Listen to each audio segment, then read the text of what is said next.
সবুজ সমারোহের নান্দনিকতায় সাজবে Dupchanchia CO office এলাকা।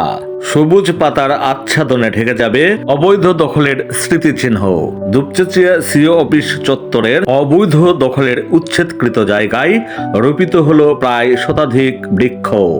16 September মঙ্গলবার সিও অফিস চত্বরের অবৈধ স্থাপনা উচ্ছেদকৃত জায়গায় বৃক্ষরোপণ করেন বগুড়া জেলা প্রশাসক হোসনা আফরোজা।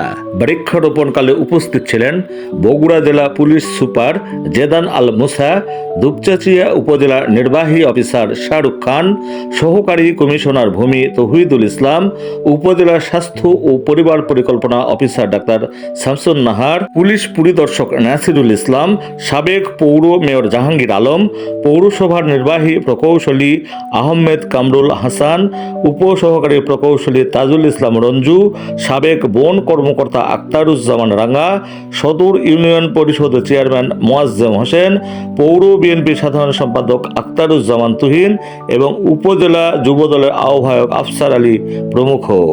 সন্ধানে দুপচাচিয়া বগুড়া।